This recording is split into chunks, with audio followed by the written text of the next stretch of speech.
Give it up for Chelsie Rubin, the legacy of Pamela Turner. Y'all gotta bear with me because, first of all, I don't speak loud. So if y'all can't hear me, I'm sorry. I'm trying to get my message across, and that's that. But I just want to thank everybody that came out. You know, it's very hard to do this here today across from where my mother was murdered. But I got to do it. And I just thank everyone for the support because I need it. My family needs it. And I'm not going to lie. I'm not going to try to act like this is not hard, like it don't hurt, like I could just come out here and do this. No, I can't. All day yesterday, I'm supposed to be celebrating, you know. I'm 24, guys. I'm 24. And this is, you know, this is what I got to do for the rest of my life. And, you know, I'm coming to terms with it. I'm starting to be okay with it because no matter what, I know she would do it for me. Amen. So it's a lot of organizations, a lot of people who have come out here to show their helping hand today. And I'm most likely not going to remember them all. Ben did a great job because I'm not going to remember them all. But to all the families who came, I do love you guys, and I thank you all for your support. Bree's aunt, Jacob's father, you know, Tatiana's sisters, George Floyd's brother, Philonis. He did see me yesterday, y'all. You guys. He told me happy birthday. We just ran into each other. It wasn't even something that was planned. But to everyone that is here, standing behind us, I want y'all to know it's deeply appreciated. You know? And that comes from the bottom of my heart. I couldn't say it no other way. So thank y'all. We love you, Chelsie. You have every right to be out here. We did not bother y'all. We're live in Ferguson, Missouri tonight. This tragic death has exposed so many fault lines in American society. See the man there, jogging down the road. The killing has sparked protests and demands for arrests. Say their name. Say their name. Justice was not given in this case, and that we've got to correct it. You guys see that shooting that happened 2 days ago? Because don't worry, if you missed it, there was another one yesterday. Two videos. Death of a black man inside his own apartment in Dallas. Incident after incident, year after year. When news flashes past and the trauma remains, whose story? What story? Her story. He wasn't no criminal. My baby was a good man, good hard. Hashtags through his story. The story again the same. Until justice and truth obtained, we will always say their name.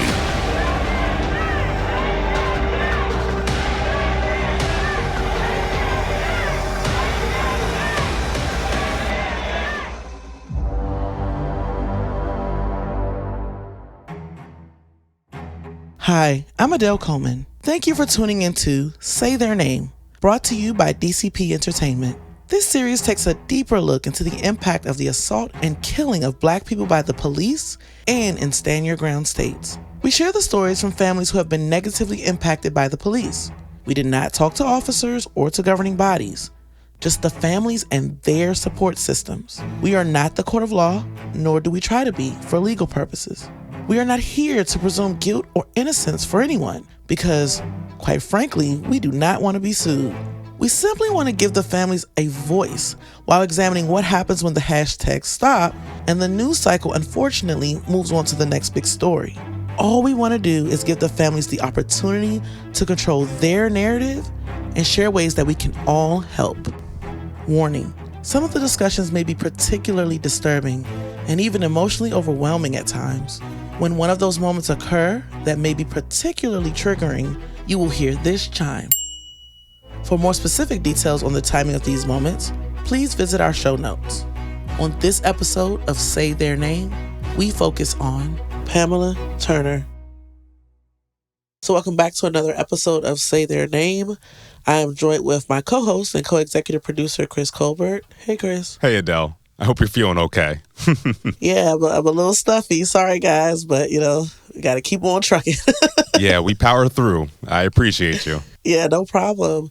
So for today's story, it was really interesting where we got connected with Pamela Turner's family. Give me a little bit of insight about how we got connected with them. At the end of the first season of Say Their Name, we really wanted to focus our next season, this current season 2 of Say Their Name, a lot around the women impacted by police violence.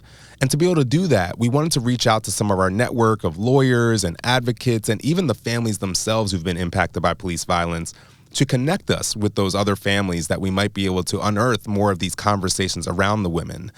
And so one of the families that we connected with was that of Robbie Tolan. And in particular, his mother, Marion Tolan, who is like this mother of the movement down in Houston. And those aren't just my words. Those are the words of the families that I've talked to down there. And she's just held up in such high esteem because she's doing so much work with lots of different families down there, including the family of Danny Ray Thomas, who we focused on in our first season. She connected us with Marquita Thomas, Danny Ray Thomas's sister. And in this case, when we gave her a call back in May of 2021 and we told her about what we wanted to do around women impacted by police violence, she said, well, we really need to focus on Pamela Turner. And it just so happened that very next week, it was the 2-year angelversary of Pamela Turner being killed down in Baytown, Texas. She's like, hey, if you can make it out here, I'd love to have you down here, introduce you to Chelsie, Pamela's daughter.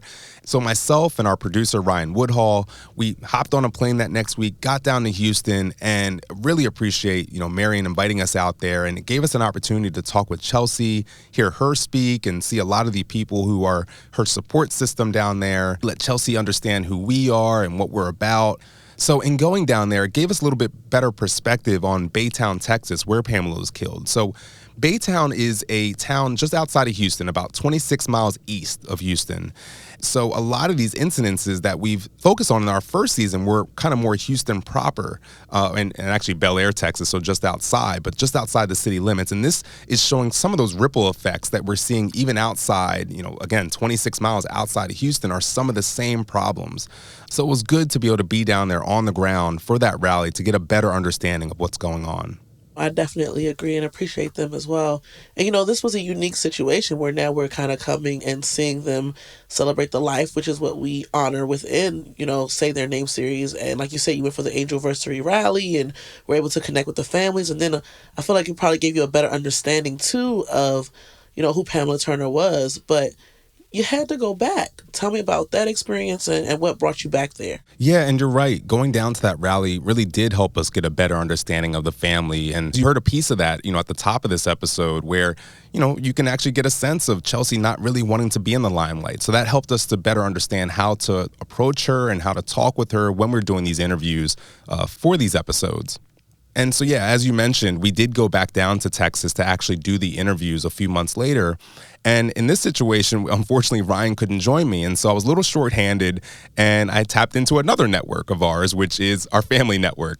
And in particular, I say family, but, family is kind of loose, especially in our Black community. So, my kind of cousins, Blair and Dylan Davis, who were, young adults or teenagers, I like to give people young adult status, but, they're young and they literally sat for 3.5-4 hours as we did these interviews. And, I'm really appreciative of them helping us record this so professionally, but also, taking the time out of, the time that they were going to probably be playing with friends or doing something fun to step away and do something meaningful that's going to really help this family. And they really were interested in what was going on. And we had a lot of great conversations afterwards of just about what's going on. But yeah, I bring up also the fact that they're kind of my cousins because, again, we, in the Black community, we do have this weird dichotomy sometimes when it comes to family relationships. We kind of make up different titles for people who are in our lives. And Pamela Turner's family is no different. They definitely have an interesting family relationship and makeup. And it's something you're going to hear as we get into these episodes. Well, I definitely look forward to hearing more about the families and what you guys were able to capture in both trips. So without further ado, here's the story of Pamela Turner. Chelsie Rubin, and I'm Pamela Turner's daughter. My name is Antoinette Dorsey, and I'm Pamela Turner's sister / skinny mama. She called me skinny mama. Well, actually, my mom have 5 children. Pam was born my first cousin, but when she was 2 weeks old, her mom brought her to my mom, and she put her in my arms, and we just took her. She never went home. She followed me everywhere I went. I took her everywhere I went. I used to run home from school when she was a baby so I could go and get her. I didn't have nobody else mess with her. So I really took her from my mom. She used to call me Mom. And we was like, no, I'm too young to be your mom. She called her mom Mom. She called my mom Big Mama because my mama was heavy. And she looked at me, she said, well, I'm gonna call you Skinny Mama because I was skinny. Me and her mom was really, really close. She was pregnant during Christmas. I was telling my mom, I said, I want me a little baby doll. And she was like, well, we're not gonna be able to get one this year. So I was like, okay. So when she was born, she was just a little jet black baby, and her mom came. That's when she said, you have a baby doll now. She still would never separate herself from me. It's where I go, she goes. It's been like that all her life. She captured the heart of everybody she came in contact with. So I was going through my mom's insurance papers, and I came across hers, and I looked at it, and she actually had Pam as her beneficiary, as her daughter on there. And I was like, oh my God, I never even knew this, you know? So she didn't never say that's my niece. She always said that was her daughter. Her mom, before she died, her last words was, you loved her more than anybody. She's yours. Take care of her. She died November the 1st, 1990. She took it hard. Pam always was strong, and at that time, she did come to me and say, you know, Mom gave me to you.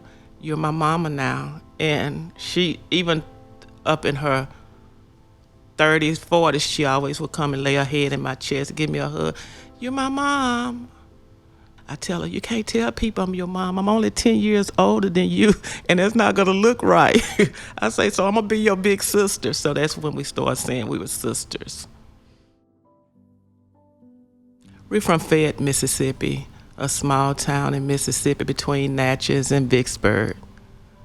When I was younger, my mom, she worked as a caregiver for a family in New Orleans, Louisiana, before we moved to Mississippi.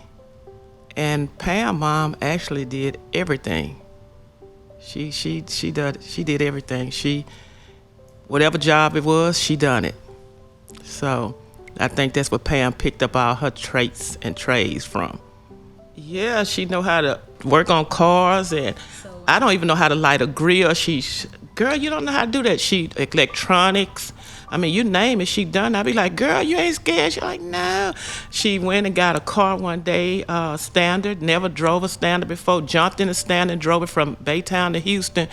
She would just take chances and do things that, you know, I wouldn't do. Yeah, I have a story though. When I was 15, I went to New Orleans for the summer. We had never been separated, me and Pam. She didn't go. And when I was coming back after the end of my summer vacation, I was walking down the street. She was outside playing with our cousins and stuff, and she was playing, I hollered, nay, nay. And she looked up, and she realized it was me, and she just broke down and started crying, and she ran, and she just had missed me so much, and I guess she didn't know where I was. Nay, nay. Her dad, a second cousin, gave her that name. I never even remembered it until she passed away, and her cousin sent me a picture of her when she was little. And I said, but we were trying to figure out where did Nene come from? And she said, oh, I named her Nene. I was like, okay. I should have been the one named her that, but I guess I was too young. All I've heard, you know, growing up is that my mom was the baby and how she was just loved by everybody. When she was talking about how she was trying to remember who gave my mom her nickname, I had recently just asked her that, like, where did this name come from? Because her name is Pamela. You don't get Nene from Pamela. But I'm sitting here listening to her, and it's a lot that she's saying. I don't have a lot of knowledge on it. So it's cool to be hearing her talk about it because, yeah, it's my mom. I moved to Houston in 1999, but I was living in Baytown, And that's where she used to come visit me for the summers. By her mom request, I was supposed to bring her with me. But she wanted to stay with her friends and finish school, so it wasn't a problem. We stayed in contact. I was back and forth home all the time. So the day of her graduation, she left. Pam moved to Baytown, Texas to live with her little mama. But it wasn't long before Pam became a mama herself. She was in high school when she was pregnant. She was pregnant for her graduation. And she told me, her dad, her sister now, they was like, what do you mean you're pregnant? You're gonna mess up your life. So she looks at me, I said, it's okay, we'll take care of it. And she just gave me a big hug. Cause I was okay with it because there was nothing we could do about it. And cameras, the spitting image of her, from the fingernails to the toenails to the smile, the spitting image. It's funny because Pam is so private. But when she was having Cameron, actually Cameron's like a miracle baby because he was all dried up like a little alligator. The placenta had came loose and set up an infection. She was like, what's wrong? And they was like, oh my God, he hasn't been getting any oxygen and any water or anything. And she was like, go down there and look. So I went down there and, and they got him and stuff, and they finally got him to cry. She did just what her mom did. She put him in my arms, said, this your baby. So I dragged him around everywhere. Yeah, I didn't have the chance to drag Chelsie around. Her dad was dragging her around. We worked together. And actually, he's my age.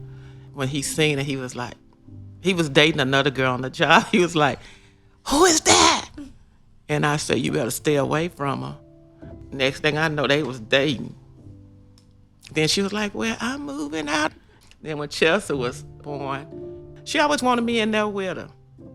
She had a C-section, and I got a chance to witness that, and it was kind of creepy but exciting because I was like, oh my God, look how they do it. And she was like, what they doing? Because they put that cover between. She was like, what they doing? I was like, they cutting you. Can you feel it? And she was like, no, cutting me. I said, yeah. And they took her. They was giving her to me too. I said, give it to her, Mom. And they gave it to her. And she was just skinning and grinning. I got a daughter.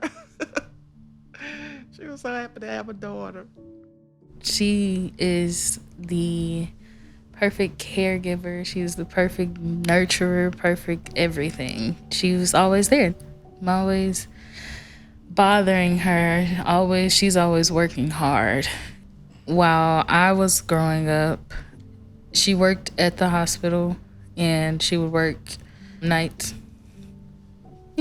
Typical mom. She'd work, get off, come get us ready for school, and cook before we get home. And then usually whenever we get home, she's taking a nap so she can get ready to go to work.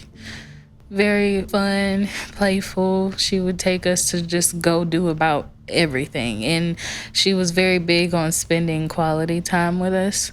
In Baytown, there's this park called Roseland Park. And at the back of the park, they have like I want to call it a dock or whatever, where you can actually see like the ship channel. And the ships come through there, and you can go crabbing back there, and they have a lot of little pavilions that you can sit at. She would take us there all the time, whether we were just out there feeding birds or crabbing or just looking at the water. We would go there a lot. She'd take us to the zoo a lot. Every year for like the 4th of July, her and my dad would take us to the zoo so we could watch the fireworks, because they have a fireworks show near the zoo. So that's where we would go. And I remember going to Galveston a lot. If my mom wasn't working, she was, always just spending quality time with us. Her and my dad always had a really loving relationship. My mom loved my dad, and he loves her. That's the story. Whatever ups and downs or roller coaster they were on, it was just always constant love. And you could feel it. Holidays, actually, we always went to my nanny's house.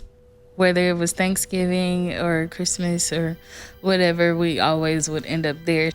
My mom called her mom Big Mama, but like she's like my Big Mama. Like I think of her as my grandmother figure. Both of my grandparents on my mom and my dad's side are passed away.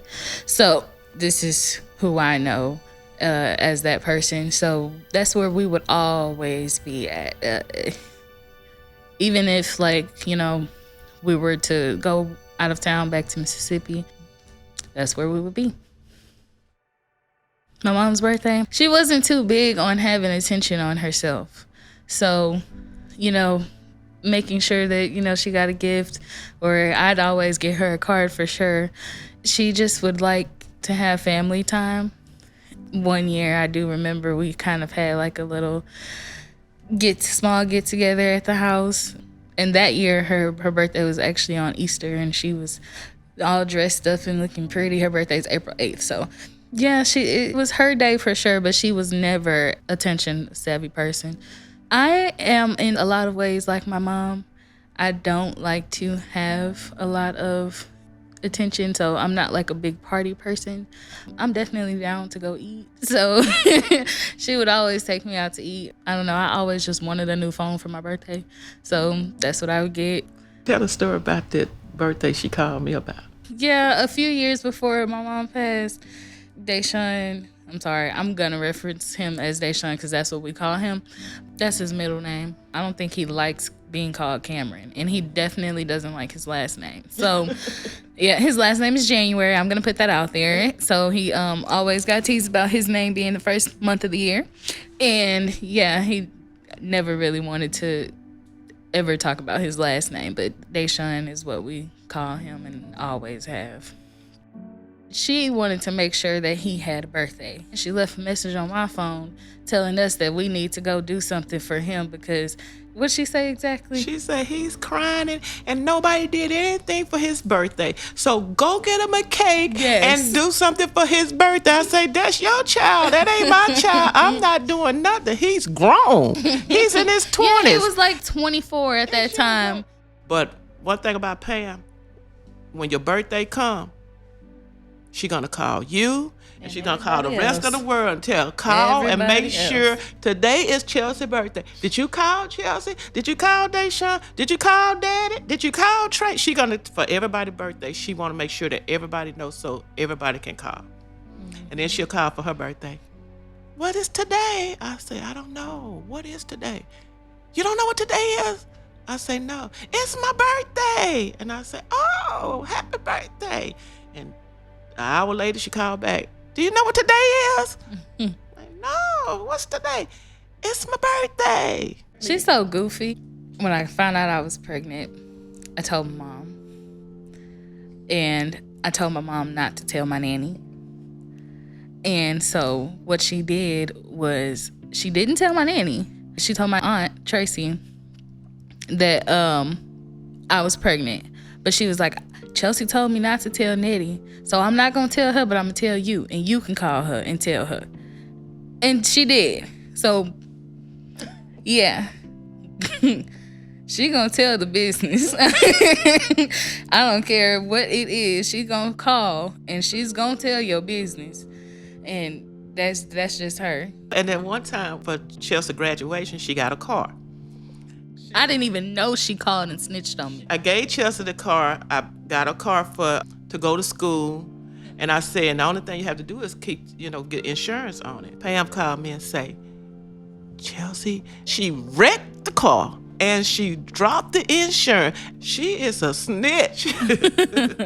She was just hilarious. She'll call you at 3 o'clock in the morning. What you doing? What? I'm asleep. What are you doing? I tell her, look, I got to go to work in the morning. You're not working. She'll call back about 4 o'clock. What are you doing? I'm waking up to this phone. What do you want? If it's not emergency, don't call me after 10 o'clock. She's very family-oriented, too. She's just a sweetheart. She loves music. She loves singing and dancing. How long was I in my neighborhood before I met my neighbors? Probably 4 years, 5 years. She come and stay with me, and she know all the neighbors. They all in the garage and stuff like. Talking to her. I mean, she become friends with you so fast. And then, of course, they need something. They need money. They need to pay a bill. She wants to help them pay their bills. Like, no, Pam, you can't do that. She just was a very giving person too. But that's the way my mom and her mom was too, you know, always giving. And I'm a very giving person too.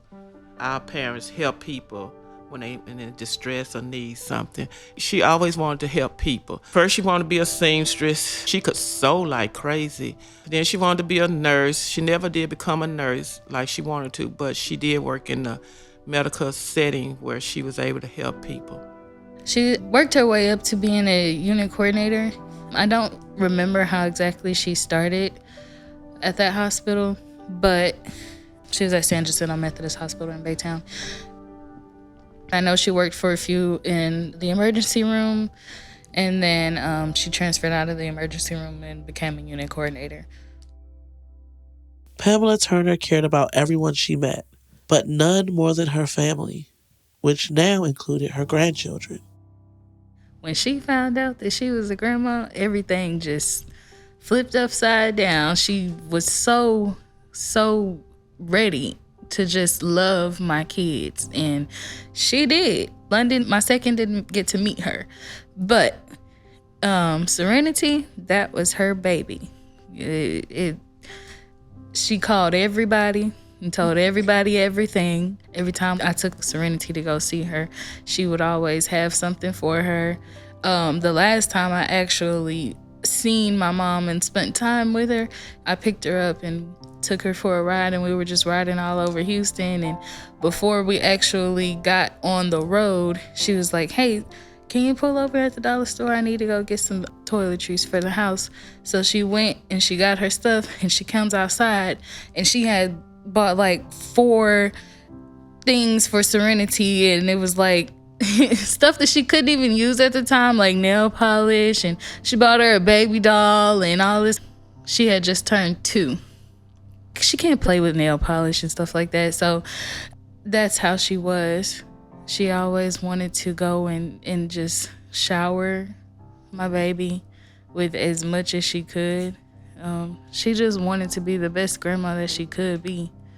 And she really was. And, you know, I really, really wanted her to be able to see my kids grow up, because they would have loved her. She made sure every holiday that you had a gift. I got all of her gifts right now, you know. And she'll tell me, "Oh, I got it from the dollar store." I said, "That's okay." Like, she got me some house slippers, the massage house slippers. She went and got me the little pedicure, foot soaker thing, the jet thing. Yeah. You know, I remember one year you wanted a fern. Yeah, she looked all over for that plant. She wanted to get her that plant so bad. She bought me a little ring. She ordered it because, of course, she had this mega $1 million credit card. I still have all of her stuff that she gave me, though. As a matter of fact, this little, I don't know if you could see this rooster right there. I took that from her mom's house when she passed. So if anybody messed with my rooster, I'd be upset about it. Yeah, that rooster is 40 years? Probably a lot more than that. Jeez. Yeah, because she had a lot of the little roosters and wishing wells when I was 10 or younger. So when they was cleaning out her house, I saw the rooster and the wishing well, and I took it, and somebody actually dropped my wishing well, and I almost had a nerves breakdown.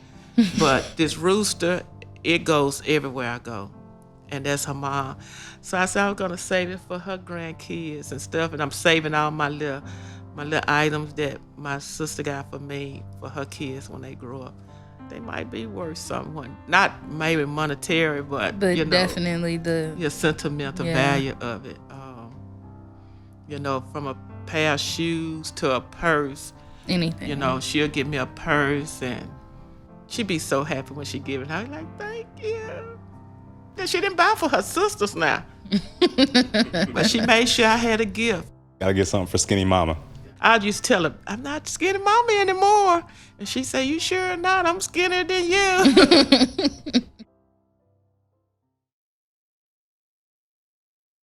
Pamela Turner was a friendly and caring person who had the skill set to do whatever she wanted. The only thing that seemed to hold her back at times was her family's medical history, which caught up to her around the age of 35. It's mostly the paranoid schizophrenia. My mom, my Aunt Pam's mother, both had schizophrenia. But Pam, she coped with her mental illness really well. The first time when they called me and told me something was going on with her, I came. When I saw her, she was kind of rambling to herself. I knew what it was. And I looked back at her and I remember what her mom said. You know, she did tell me that, you know, to take care of her because that was going to be her weak child. And I looked at her and I just broke down into tears. And she looked at me and she pat me on the back. And she said, "What's wrong? Why are you crying?" And she said, "You're not the one sick, I am." But the first so many years, she done really good on it. But then I guess after people started knowing she had it and started making comments and gestures towards her, it kind of put her in a withdrawal stage where she just became withdrawn from people. I knew it had to bother her, but she never showed, you know, like it was bothering her. She'd just say, "Okay, that's just the way people are. You know what those people are going through." I'd be like, "Girl, I don't care what they're going." She'll talk about it, but she was always trying to justify, you know, their behaviors. Maybe they going through this or maybe they going through that. And I just wasn't hearing that. It's no justification to treat any human being anyway, because she didn't wake up and say, "Hey, I want to be ill today." But she battled that illness quite well. Very well, actually. Because she was still able to work for a long amount of time and still take care of her kids. She never neglected her kids. She never, even when she had to be committed before, her main concern was her children. Yep. And I took her to the emergency room. All she was talking about is her children. Where's her children? Is her children okay? You had mentioned earlier Pam had to get checked into like a facility. Can you talk about what happened in that situation? The hospital I took her to down by the zoo. Bentop. They have a psych facility within the hospital, Bentop Hospital, and that's where we put her at for like a month and a half. We put her in there for a while because she was having an episode. I don't know if she was out of her medicine or whatever. It just seemed like every time I went to get switched. Her medication had to be switched that time. They'll call me and say you're having an episode or something. And so that time I just took her to Bentop and they committed her for a while and got her straight on her medication. She came out, she done good. She was okay. She was able to function. But I guess so long on the same medicine, she started getting almost immune to it, and it stopped working, and then we had to switch on her. That's why I was back to say the medicine they had back in the day, they put them on there, they function, you couldn't even tell they had mental illness. But the medicine now, you know, you got to have one medicine to take for that, and then another medicine to counteract with that, and another medicine to stop you from locking up, and you know, it was just too much, you know. Then when all that medicine, it started you to having other stuff, high blood pressure, low blood pressure, just a lot. One thing I can remember her saying is specifically it made her feel like a zombie. Like she can't do anything. She doesn't want to do anything. And it's crazy because the, term for it would be like an antidepressant, but it's actually the complete opposite. When you go to a doctor and they tell you something's wrong and you have to take your medication, okay, your family is supposed to be your support system. Let's make sure she takes her medication. So I'm telling her, do these things, you got to stay on it, make sure you got your medicine, make sure you take it, and all of that stuff. And you don't know at that moment. You're saying these things and you don't know how they're feeling when they're actually doing it. So in a way, I felt like I was assisting with that hurt and that pain that she was feeling. What do you do? She was struggling a lot at the end with the medicines, and she kept saying, she just don't, it just don't make her feel right. Actually, the medicine has turned her days into nights and her nights into days. So that's why if we would get the calls all through the night, because she was up, and then through the day, she was asleep. As Pam struggled with the effects of her medicine, she also found herself battling a symptom of her condition. The paranoia. Like one time she called me and she was like, They told me that I had a twin that lives in, she gave my address in Houston, and her name was Antoinette Dorsey. And I said, that's me. And she said, no, they say that was me. She would think somebody was stealing her, which is the norm for people with paranoid schizophrenia. For some reason, they would think somebody was stealing their millions of dollars. It's usually close in the family that they think of. I do want to make it clear, though, that the things we're describing to you, these are not everyday events. No. It's literally when she had an episode. On a regular day, she's up in the living room, sitting on the couch, watching TV, or listening to music. She had her radio, cooking. She'll go outside, sit outside, look at the sky, call everybody, take care of herself, do her self-care daily and all of that, and go in the night. That's a regular day with my mom. But in those moments when she had episodes, that's when it would occur like that. And majority of it was her just feeling like people were trying to do things to her or take from her. One thing I can say over the time of, just watching and paying attention, usually my mom, whenever she would have her episodes and get sick, it would most likely be around the month of November, which is when her mom passed away. So I think that was a trigger for her every year, that this time is coming and she didn't know how to deal with it. So that's when her mind would kind of get weak, and that allowed that illness to take over for a little bit. But she always broke through. But after she had those episodes, she would always call back and say, and I still have the voicemail. She'll say, oh, I'm sorry, I love you. My medicine wasn't working or something like that, or I didn't take my medicine or something. So she'll always call back. She was not ashamed to say she was sorry. She wasn't the first person, she wasn't the last person that's gonna have this illness. Everybody would say people that's mentally ill is not normal. But in their world, they are normal. Just like they say people that can't speak, they call them deaf and dumb. There's nothing dumb about them. We was raised up that person is a person, regardless of what issues they got going on or disabilities they got going on, they supposed to be treated like a person. Sometimes you have to maneuver things to cope with what their disabilities are, but we want the same thing if it was going on with us. I was never ashamed of Pam's illness. One day, a friend of mine in Mississippi said, Nettie, you have so much on your plate. You're dealing with your deaf brother because he was ill. You're dealing with your mom. You're dealing with Pam. You're dealing with this. You're running here and you're running there. Your plate is full. And my response to her was, as long as a plate is full, you'll never go hungry. But once that plate is empty, which it is empty now, you'll always starve. So my plate is empty out, it's getting down.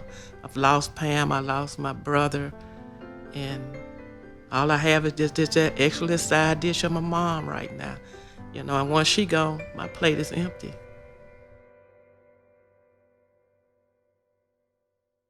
While Pamela Turner was alive, there was nothing that could keep her away from church. Because as her family could tell you, she was very religious. Very. I had no question on where she went. She was none, not one. She had stopped going to church, so she started watching church all day. Like when call Pam, what you doing? Watching church? Yep. Call back in. What you doing? Well, that's all I like to watch. She would watch T.D. Jakes, Joel Osteen. Yeah. Joyce Meyer. Yeah, Joyce Meyer. She loved her. Yeah, she did. She loved That's her. Who she always tell me about. Mm-hmm. She just all day long watching church, and then if she wasn't out there trying to help somebody pay a bill, and then called me, I don't have any money to pay my bills. Well, where's your money?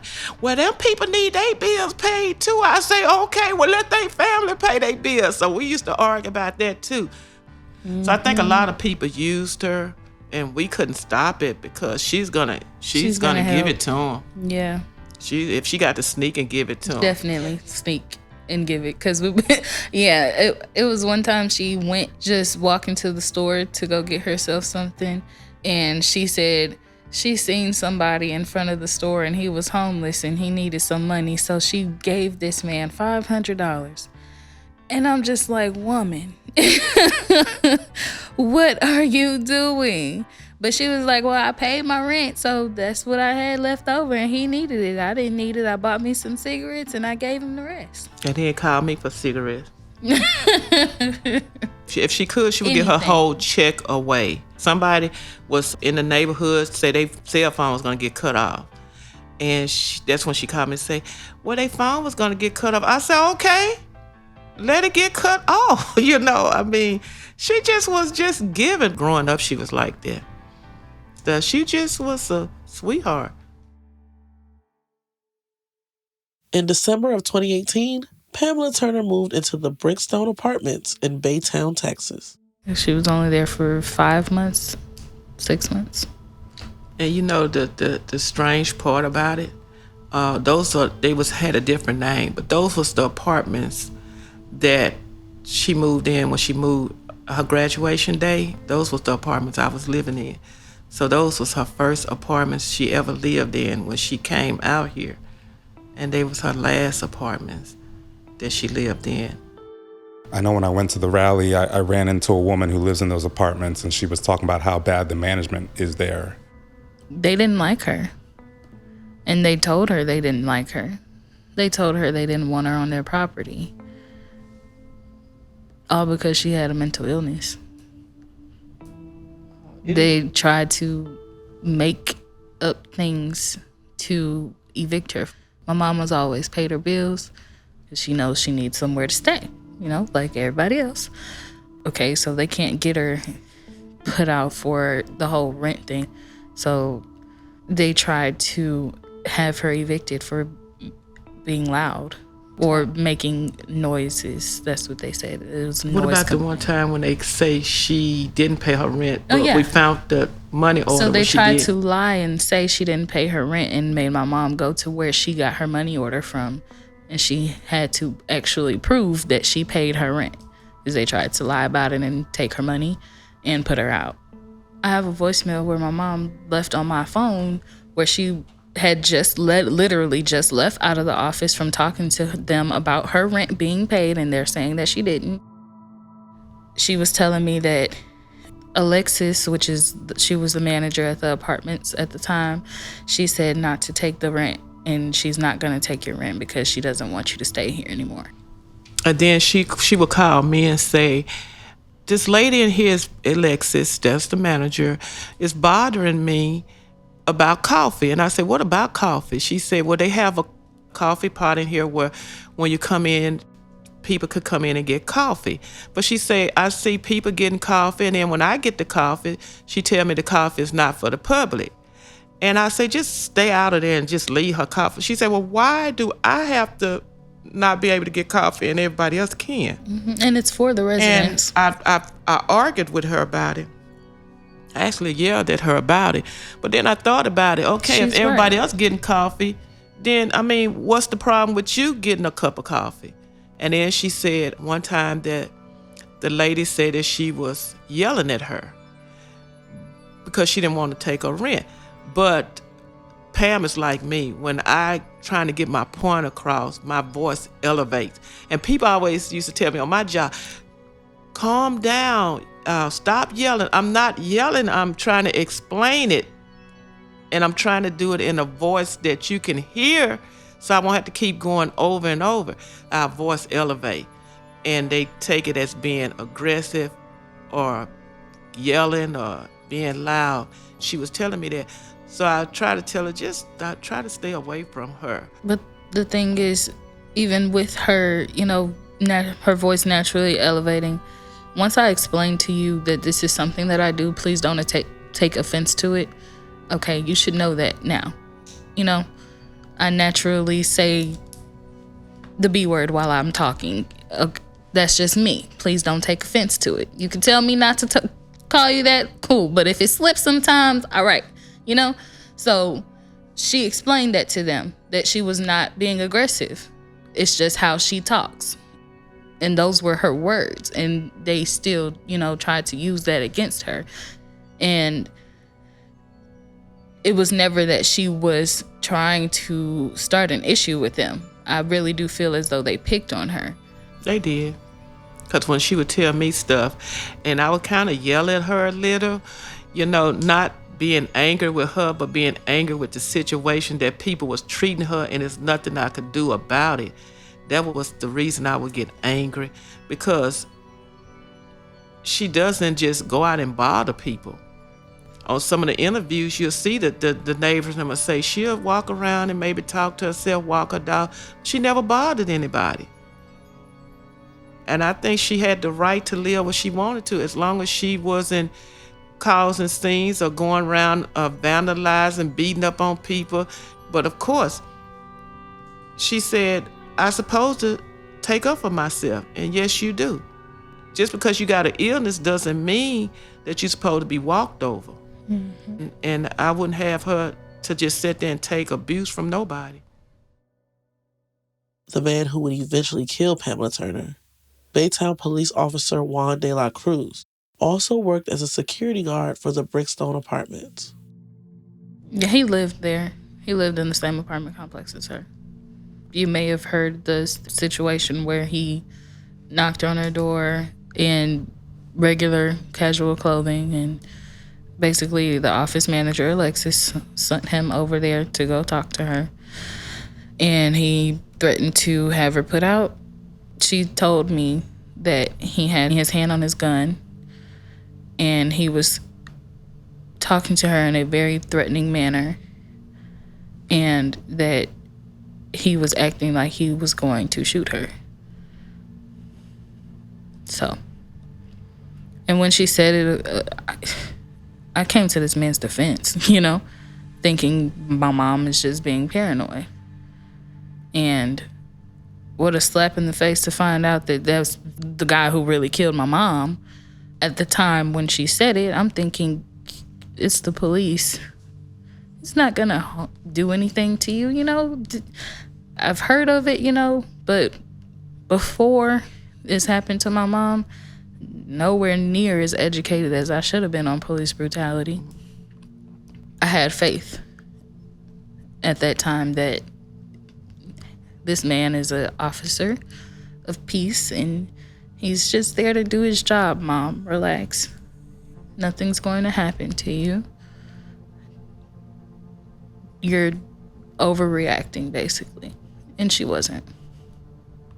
But Pam did call and talk to me about the issue.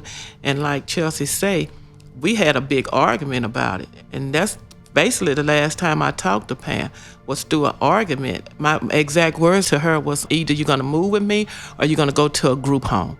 I'm thinking, no police are just coming to your door in the middle of the night harassing you.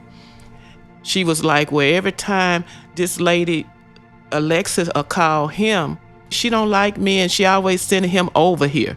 And she don't know his name. And she called him RoboCop. Mm-hmm. I said, you gonna taking your medicine? She was like, it ain't about medicine. So Pam don't argue back with me. So she really was arguing with me.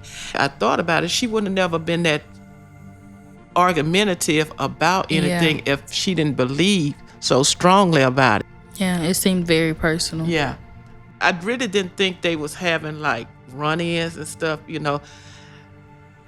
because like we say, Pam, she had that, and I thought like Chelsie, it was part of the paranoia. And keep in mind, my mom doesn't have this long criminal history. I don't remember her ever going to jail. And then as well, I know of a time where Delacruz actually called me. And at that time, again, I'm thinking he's a police officer trying to help or whatever. And it all just makes sense to me now that I, see what has transpired. It's like, at that time, he called me saying that he was trying to have my mom committed to a hospital, but he needed a family member to make that push. So when I sit here and I think about it and I just wrap it all up, he really was just trying to get her out of there and not trying to do anything for her. He was trying to involuntarily commit her. It's just a lot that we sit and think about. Pam called us one one day and say she was walking from the dollar store and they pulled her over. Walking. And I said, who get pulled over walking? What was you doing, jaywalking, or was you speeding walking, or and then what it did, it makes me argue at her and just tell her just stay in the house. But then I start thinking, why she have to stay in the house? That's not fair. Because it was upsetting me so bad. I just was like, just don't go nowhere. We actually did move her with me in September, but she said she shouldn't have to. She pay her bills and she don't want to live with anybody. She's comfortable in her own space with her dog, Chi-Chi. So she went back home. And the more I think about it, she has that right. She wasn't bothering anybody. She goes out there and clean up the apartment complex, don't get paid for it, pick up the trash. She hates for people to litter. And the strange part about it, I was in Mississippi for 2 weeks. When Pam was telling me all the stuff that was going on, I was sitting in my mom's house. I just started thinking about all the things she said, and I jumped up and I felt her death. Yeah, she called I called me, everybody. and she was like, I don't know what's going on, but something's going to happen. I said, they're going to kill They're him. going to try to kill him. And I called her sister now. I called her son. I said, go get her. Yeah. And he said, what's going on? I said, they're going to kill your mom. But I didn't know why I was saying it. And he said, what? So he broke down and started crying. And Chelsie was going to the hospital and she couldn't go get her. And I called her dad. Her dad, I was in my mom's house. Her dad is in Mississippi. He came and I said, either they're going to hurt her bad or they're going to kill her. They say when a dog howls, death is near. And my brother dog went to howling all day. My older sister was going, it's late, I don't drive at night, we're gonna get a hotel. So that night we were sitting there talking. And I said, I just feel strange, like they're gonna kill her. And as soon as I said that, my phone rung and it was her son. Auntie, they killing mama. And I said, what you mean they killing mama? He said, they killing mama. I'm not supposed to drive at night because of my sight. But I got in that car and I don't know how I got there. Probably hit a lot of cones and stuff on the way, but I got there. It was just a disaster. It's something out of a horror movie. That day, it's the same day I got released from the hospital from giving birth. I had also had a C-section. I had just got home. They released me from the hospital around like 3 or 4. Had to make a stop somewhere, and then got home, settled in with my newborn baby, and I had just got out of the shower, sat in the bed, and my brother called me, and he was yelling, he was screaming. I've never heard him sound like that before. But he just kept screaming, they killing mama, they killing mama. And I'm like, what? He said, I think they killing mama, Chelsie. And I'm like, okay, hold on, what are you talking about? And he was like, somebody just got shot in mama apartments and I know it's her. I know it's her. And I said, okay, well, hold on, let me call you back. And then I got a call from the manager of the apartments telling me that they can't go into detail. They don't know exactly what happened, but something bad has happened. And they need me to come to the apartments.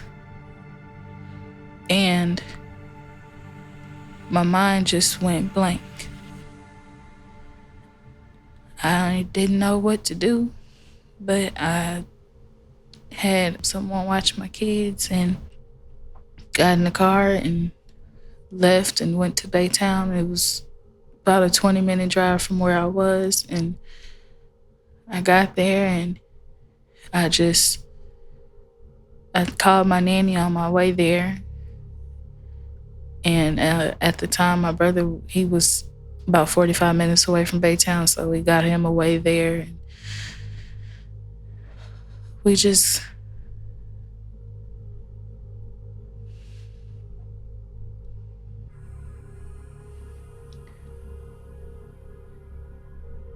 it was a moment of disbelief.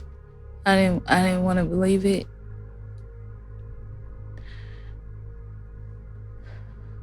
I just wanted to get there.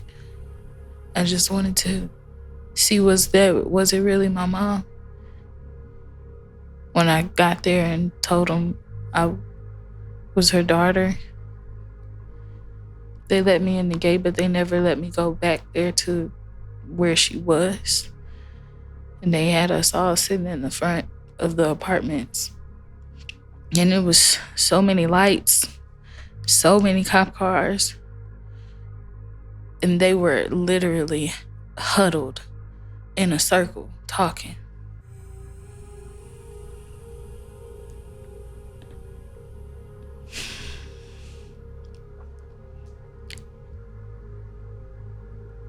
I had to maintain this level of calmness because I, again, had just had surgery. And I had a machine connected to my stomach, draining my blood. I'm supposed to be recovering. And I think that day is the day my heart broke. My world fell apart. And it still don't feel real. Pam, I have to apologize to her all the time. That, hey, I should have done more or something different, you know, because your mom left you with me. She told me to protect you. She didn't tell her other children. She didn't tell her husband. She didn't tell anybody.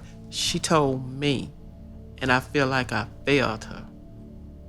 I think I should have been able to see it and to remove her from that environment. We did try. I didn't get to tell her I love her. You know, our last conversation was an argument over Delacruz, over the manager. And that's what I have to live with now. That's what I have to live with. You know, I can listen to some of the voicemail sometime, but it's not the same with somebody calling you in the middle of the night. What you doing? I love you. You know, she had no problem with telling me how much she loved me all the time. Special thank you to the family of Pamela Turner. We appreciate you for sharing your story. And a special thank you to our DCP Entertainment team, co-host and executive producers Chris Colbert and myself, Adele Coleman, editor and sound design Byron Hunt, producers Heather Johnson, Ryan Woodall, and Mike Dubose, and associate producer Quentin Hill. Join us next week for part 2 of Pamela Turner. My stepdaughter called me and she said, how long you gonna get here? Because they up here talking real stupid to me and Chelsie.